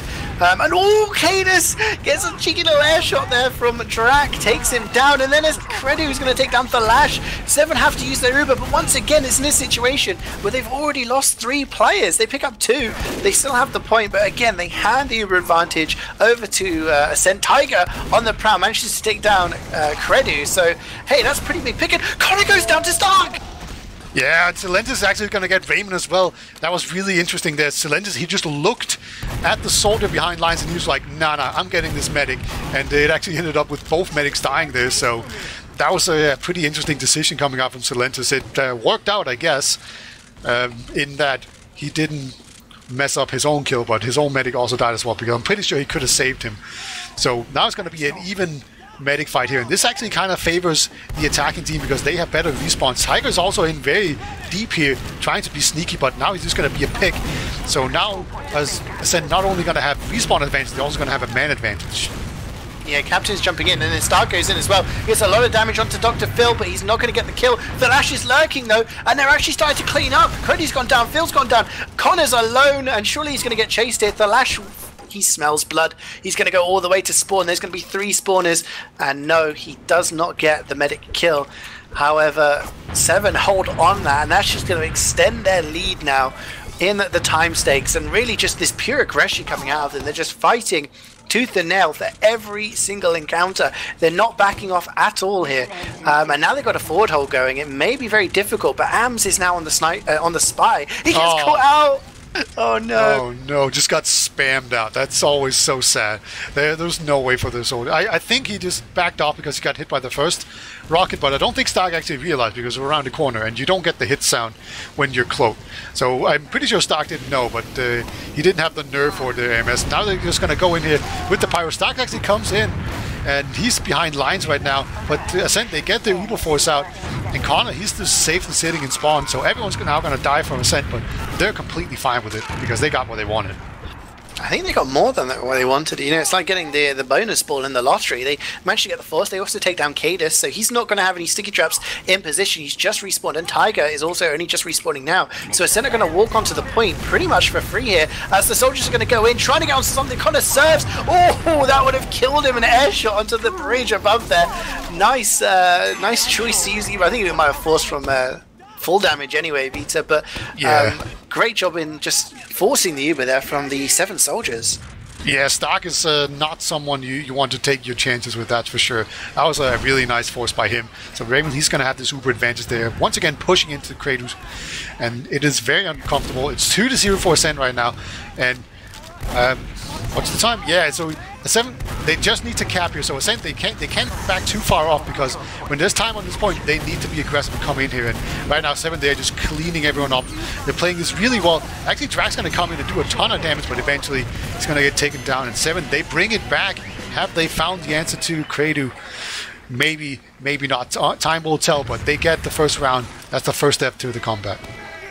Yeah, I mean, you take a look at Thalash. He's spawning on Spy, so he's doing that old trick where he disguises the enemy team to see if they're running, different medigun, different classes, and obviously checking to see if Kredu is on Sniper, which he is. So 7, obviously, that pause may have helped them there. Look at that jump from Starkey! So much damage onto Dr. Phil, but he serves it up to the cliff. Captain's going to be onto Connor, but they don't get anything. There's huge aggression coming out of 7 there, which has worked in the previous mids. It doesn't work out this time because it looks like Ascent have adapted. They're expecting it. They're playing passive and waiting for those soldiers to jump. Yeah, the jumps come so early that it's very difficult for the rest of 7 to actually come in there alive. And when you go for those medic picks and sniper picks, if you don't get them, you have just basically wasted your damage because those players are going to be behind everyone else.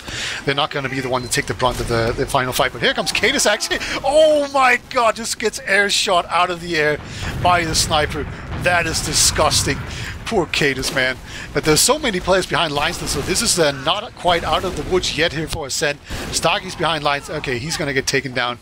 Eventually, the players will get cleaned up, but that was disgusting by Kredu. That was pretty nice. I mean, Drac got a little bit of an air shot there, but I mean, Kredu just, you know what, Cadus doing what he has to do to try and get forward and get these forces, but Kredu is hitting the headshots and it's stopping anyone from really taking much space. Look at 7, they're deciding to push it from concrete this time. Grim is actually inside connector and they're trying to get some players maybe on the flank. Dr. Phil being forced back here. Tiger behind is going to take down Salentes, so they do get a lot of time, and Connor goes down. Thalash and Tiger just walking forward. I think they just killed everybody. Yeah, pretty much. I think they killed everybody. Yeah, Dr. Phil's the only one alive, and he's not going to be spared. These scouts, they want blood, and it was just a little bit too confident there. Connor holding too far forward, and 7, they just move in and just plus forward there with their scouts. And those scouts, they are nasty. They will not miss for anything. But here we come. It's going to be another forward hold. Pyro's going to see if he can just air blast everything away. He does manage to do so. So 7, they have treated quite far in. Dr. Phil's going to jump the medic, going to pipe him once. I think second scout's going to come in here. No, the scout's going to continue to clean up. So Raven, he went down to about 50 HP, but he will survive doing that. So the forward hold will persist, I think. Yeah, I mean, we got a 5-kill streak on Thalash at the moment, 3 dominations and 3-kill streak on Tiger, who still had that from basically that push earlier on. So 7 starting to feel a little bit more comfortable here, maybe realizing just go forward with your gamers and just use that aggression, but Starkey goes down on the flank to Se7en. They've actually lost 2 players here, and they have to use the Uber. Raymond getting forced. This is not going to be like Cadus jumping forward, seeing what he can go for, but there isn't anything to kill, has to jump away again. And this may just hand it to Ascent for free. Cadus, nice pipe onto Se7en just before he dies, but now Connor has 100% Uber. They can maybe catch up in the time stakes here, but definitely Se7en starting to realize what they need to do to counter this sniper. Credu still in position, but under so much more pressure now. Yeah, those forward holds are a really effective way of just completely shutting out the sniper. That's definitely what they want to do immediately, but Captain's going to go in, gets juggled up so far, actually just get railgunned out of the air as well. He was going to crater. But Se7en, they have bought so much space for themselves here. Tiger's going to go in behind, but he gets taken out. Cadus tries to go onto the medic as well. Connor, he just continues to hold on to it here. So Ascent, they will absorb this, and right now they kind of have this thing where normally when teams are in this situation they would go for the forward hold, but because there's a sniper instead of a soldier, you can't really do the forward hold very effectively. So Se7en, they will eventually just essentially just get the first little area for free. Yeah, exactly. And the thing is, you have to walk into the sidelines, and that's why they're using Uber so early. Cadus just flying forward does get the force. Connor isn't actually weak, but everyone else is. Cadus launches himself up into the top of the rock there. He's got the high ground, and Tiger's going to get the first kill of this exchange. Takes down Se7en. Starkey's going to go in deep, and Cadus with the pipes takes down Ams. Starkey has died, but Se7en have got the point, and they've got control, and this is what they're doing, Vita. Trying to get forward and just not allow Ascent to have space. Credu is trying to get an angle here, but you know, Cadus is just there spamming stickies, and this is going to be a close round. Yeah, that was a great play by Cadus landing up on them. So Cadus is going to jump in again, super aggressive, try to just spam out that corner. Se7en, we've seen that they really like to just spam out the corner going for that, but they actually lose 2 players here, and the spawn advantage now will come in here for Ascent. But Dr. Phil gets caught out. Cadus just not letting up on that pressure. Eventually he's going to take him down. The spawners will come in here for Ascent, so they can kind of just push out really aggressively. But right now, they're not really gaining too much from it because they're losing more than the spawn advantage can really make up for. So Se7en, they do manage to hold on. They have the Uber now, and both Ubers are in here, and time is completely even. Yeah, I mean, they were about to push. They've used now. They're trying to chase down Tiger. Cadus is there as well, but they can milk it so long there. They're going to have such a better Uber here. Se7en. Ams decides to try and go behind, but they've taken down Connor, and now they're going to regroup on the point. Ams is going to come in behind. Can he get anything down onto Raymond? He can't. In comes the rockets from Drak. Directly onto Raymond. They do get the med pick. Connor is up. He's going to have about a 20% ad here, and Credo is also alive.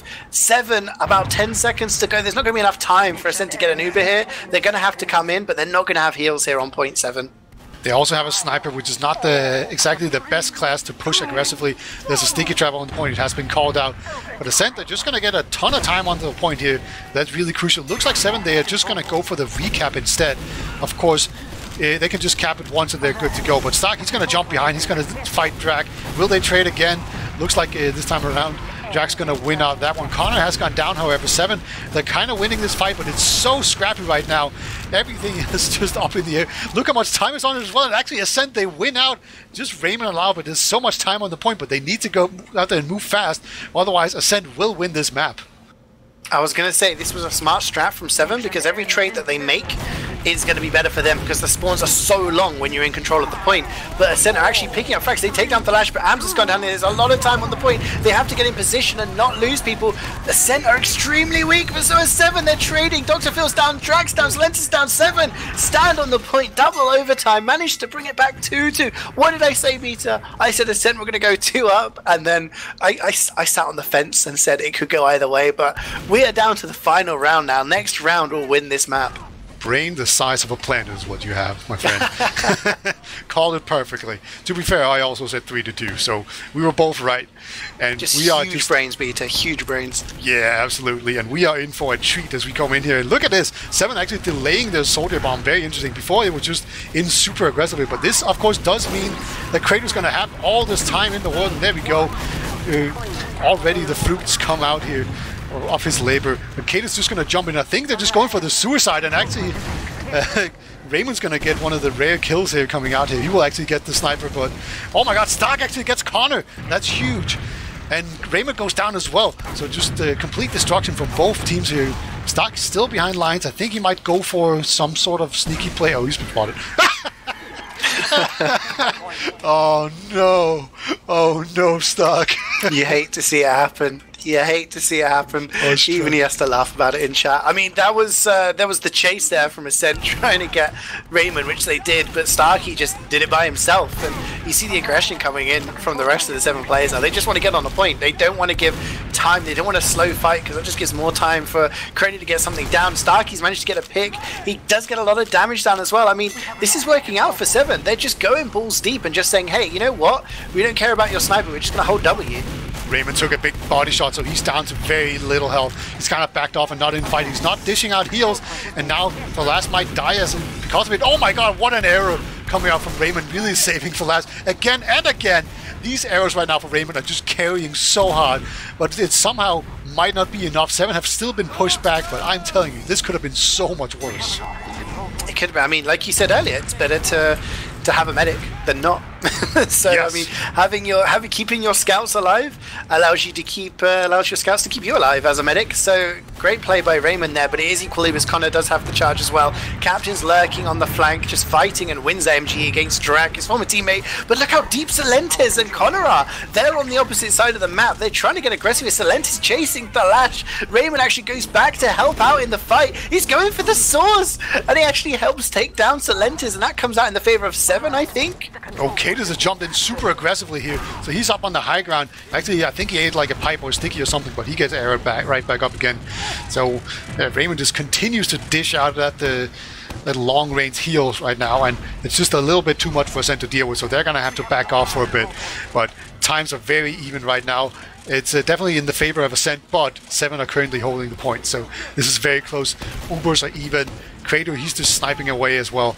We can kind of see 7, they've backed off a little bit with the aggression, but they're going to send in the double soldier bomb now. Very aggressive.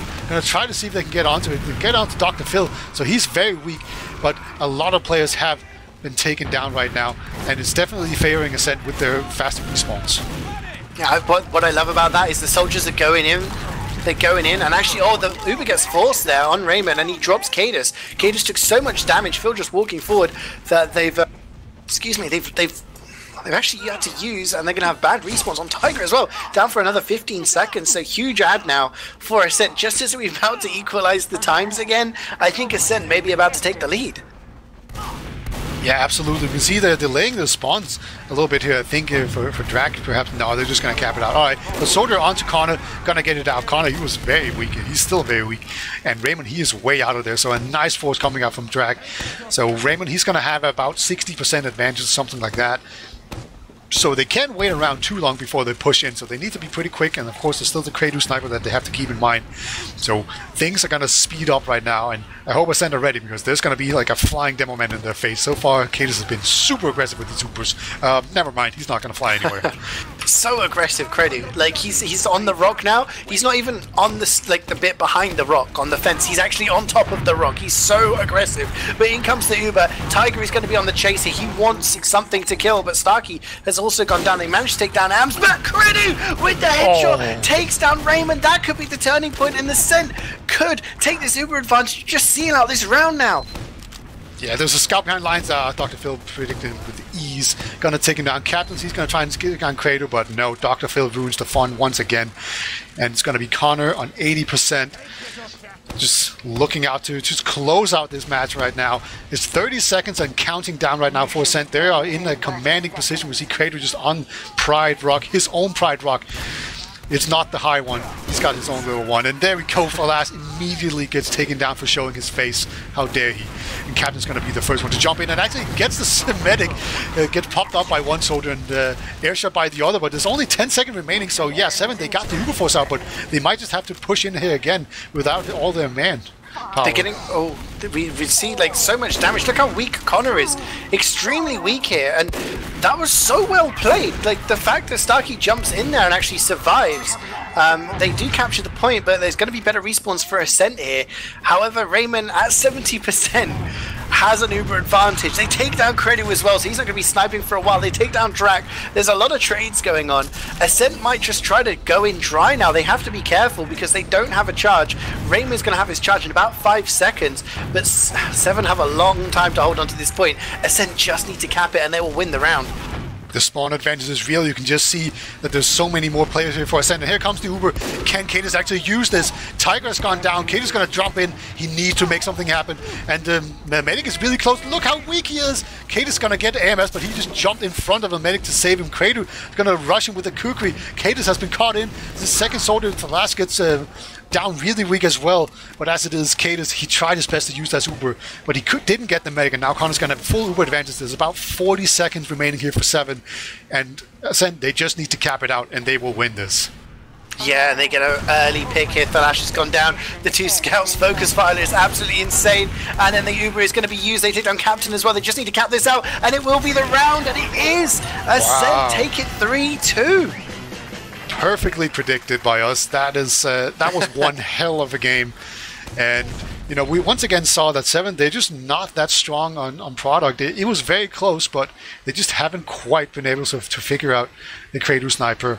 I mean, it's not just that, to be fair, right? Like, there's a lot of just absorbing the double soldier spam coming, or the double soldier going deep from Se7en, that Ascent to just deal with it really well and just eventually just out DM them. So yeah, there's definitely a lot to work on here for Se7en, because I mean, we know what they're going to do. So both teams will take a map. So which team is the better in Europe? Stay tuned, I guess. Yeah, I mean, it's just like a cliffhanger, right? You came to see out who was going to win. No one wins. But I would have to say, like, coming into this, both sides have shown what they're capable of. I mean, we were talking about how strong Se7en were on 5 CP, and you know, they did look strong, but Ascent showed that they had the ability there. Definitely at the end, they you know, maybe 5-10 more minutes, there could definitely have been a comeback there. And again here, Se7en, probably the underdogs coming into product against Ascent, definitely show that they can mix things up, and they did change their tactics after the first couple of rounds. That last round could have gone either way, but it is those small moments, those individual plays coming out from certain people. You know, Credu hitting the headshots onto Raymond, definitely winning his team a couple of rounds there. I mean, do we have some logs to look at? I mean, I don't know. I can probably predict who's got the most kills. Who do you predict? Who do I predict? I'm not going to predict Credu. I'm going to predict it's going to be one of the scouts. So I'm going to say, you know, maybe Ams or Tiger. How wrong am I? well, you're right. It's one of the scouts. However, Thalas has the most kills on Se7en, and Silentis has the most kills on Ascent. So you were kind of wrong, I guess. I was right and wrong at the same time. Yeah, not by much, though. It was like 2 kills in both cases here. And Silentis actually top damage. That's kind of surprising me. So he was just doing work. Just running forward there and doing so much damage and just getting all those kills and just cleaning up. He was getting his face pumped full of heals, right? I assume. No, he wasn't actually getting more than AMS. So, yeah, Silentis just having a game. Yeah, I mean, we were talking about earlier how on Se7en they have perhaps the more variety, the more naturalized off classes. You know, Starkey can play sniper, scout, soldier, whatever, you know, and play switching. And having Credu go to sniper, Silentis, well known as a soldier main and being brilliant, but maybe not as well known as a scout main, and top damaging and top fragging, really putting any doubters to shame there. And yeah, I mean, the scouts just farming. I mean, all of them getting over a kill a minute. Credu with 21 headshots. I mean, he only played sniper and pyro in that game. Which is quite interesting. It's like if there's a forward hold, he plays pyro, and otherwise he just plays sniper. Yeah. But yeah, I mean, Ascent actually getting nearly 20 more kills there across the entire map. So I mean, it really didn't seem that they were, you know, totally dominant on this map, but I feel the rounds that they won, they definitely were more dominant, whereas Se7en had to kind of grind those next couple of rounds out. I mean, we did see a double overtime at one point. I mean, what do you think Se7en did to switch it up? Do you think they should have gone sniper at any point, or do you think they're kind of the more aggressive, you know, pushing all the time helped them? And if they'd done that from the start, maybe they could have won. I think they have good enough DM that they can kind of just at least try to just go, okay, we see what you're doing. We're going to do the exact same thing, and we can do it better than you can. I think that's definitely worth a shot. I'm kind of surprised that they didn't try it, because they do have 3 of the best snipers in the game, and all of them can play scout at a equally high level. So, why not just put one of them on it?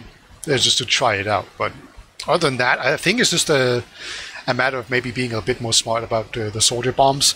Maybe, I don't want to say coordinate them better, because they were well coordinated. It's just that maybe don't be as single-minded, but be more opportunistic and not go single-mindedly for the sniper or the medic. Just try to win the fight instead of getting those picks. I think that would have worked a little bit better in quite a couple of situations. But it's a hard nut to crack, right, when you just have a sniper just on god mode. So yeah, it's just a quirk of the map, and I can't figure it out, and neither can Se7en. But they have an entire season to think about it, I guess. I mean, you can give your suggestions to Cadis himself, as he's joining us now, as is Ams from the game for some interviews. Welcome. Hey.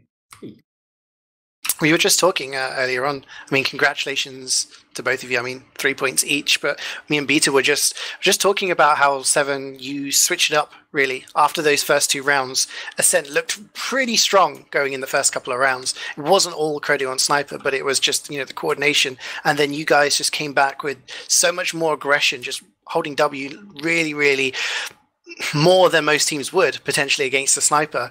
And we were just throwing in there, did you ever consider at any point to have Thalash, Tiger, or even Stark, off-class to sniper to try and deal with Credu?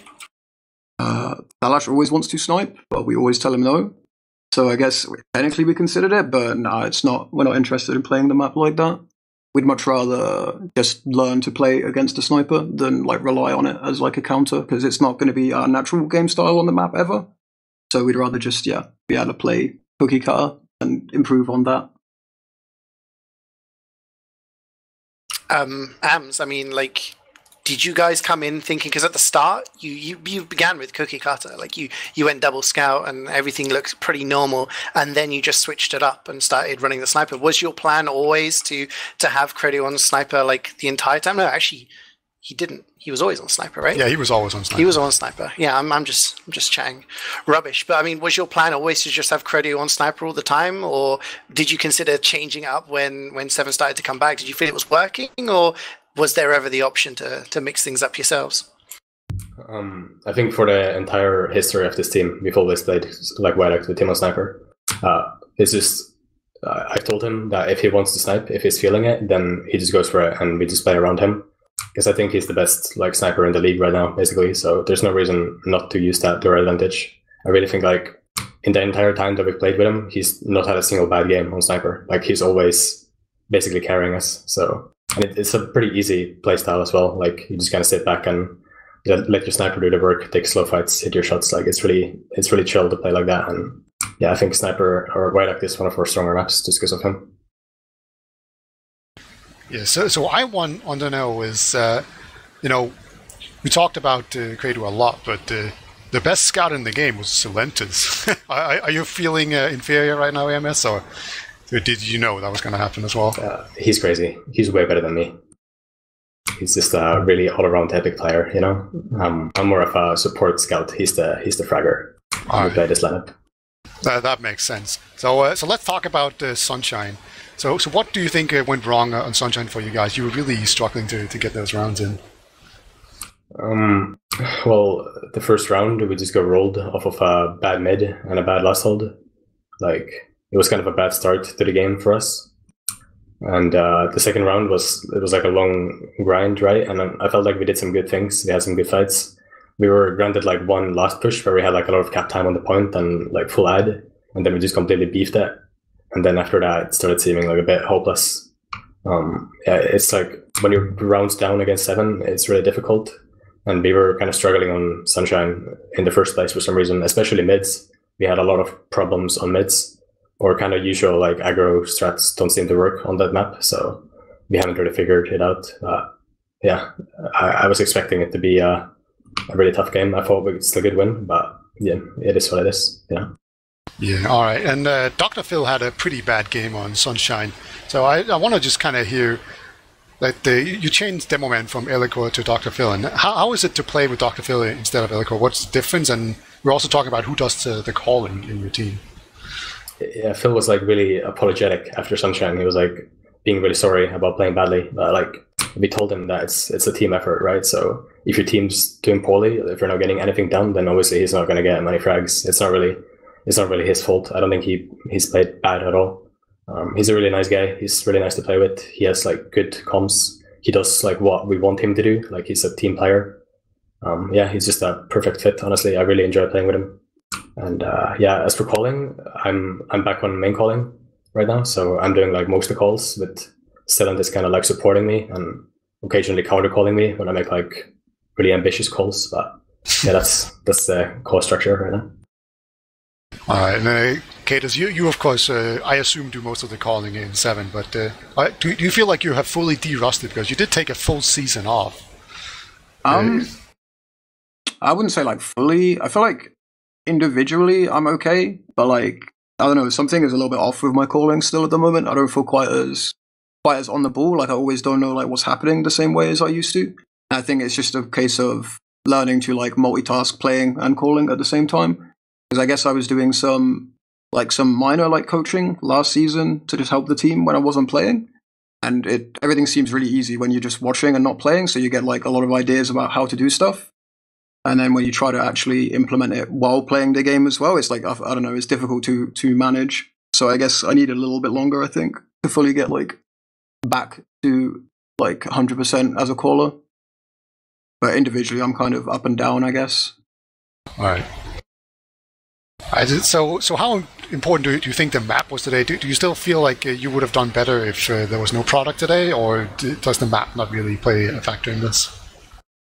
I think, yeah, product stands out, like, right? It's like the only COF map. It's different from all the others. I mean, it's kind of a weird one, right? Because Sunshine, Ascent would say, is like a weak map for them. And I guess we'd say Viaduct is a weak map for us. So it's difficult to say that much from this. But I guess we, in general, just feel a lot more confident on 5 CP. And I don't know, like, Viaduct was a weird game, to be fair. Like, first round, I really think we should have won that. Well, not should have, but so easily could have. Like, we made our own mistakes to cost us the round from a winning position. And then we didn't actually change anything in the later rounds. We just paused and, like, you know, we discussed how we were bombing and things like that. Because when you're playing a hectic game against a sniper, everything goes a bit crazy. So you have to, like, calm things down to kind of get back on track. Because we didn't do anything different in the last rounds. We were just winning more fights. So we got to approach a couple of situations differently. But that was just because we were winning the first fights. The only thing we changed was, like, the temperament of the team. So I think even on Viaduct, like, we can get there. But yeah, these maps are probably not the maps you're going to see, right, if we play in a best of 3 later on. Right. Yeah, I tried Turbo Tabs. They still don't think maps are important. Oh, well. I was going to ask something similar. Like, you know, you talked about whether the maps made a difference, but I wanted to ask whether the time of the seasons made a difference for either of you, because normally you see the supposed favourites for the season playing slightly later on. Rather than week 2, do you think this game came slightly too early for you guys to be maybe fully warmed up and practice with your new lineups? Would it have been different if this was, say, like a week 5 or 6 fixture? I think for us actually, we practiced a lot harder, at least for Sunshine, than we would have done if it was later in the season. Like, normally you play these kind of maps by the time you're like already qualified for playoffs. So you do scrim them and stuff, but if you're sucking, you just say whatever, you know, ban them in playoffs, etc. Because it's like so early in the season, everyone's still got like the full, like, you know, everyone's as motivated as they're going to be. So we probably, if anything, put more effort into Sunshine than we normally would. But I mean, in our back of our minds, Viaduct's always kind of like, you know, the go-to ban a lot of the time. So we did try to learn the map and improve on it. I think we actually improved a lot. But yeah, if anything, I'd say we probably practiced harder because of the timing. But yeah, I don't know. I think I don't really know, to be honest. We probably would have done it the same regardless.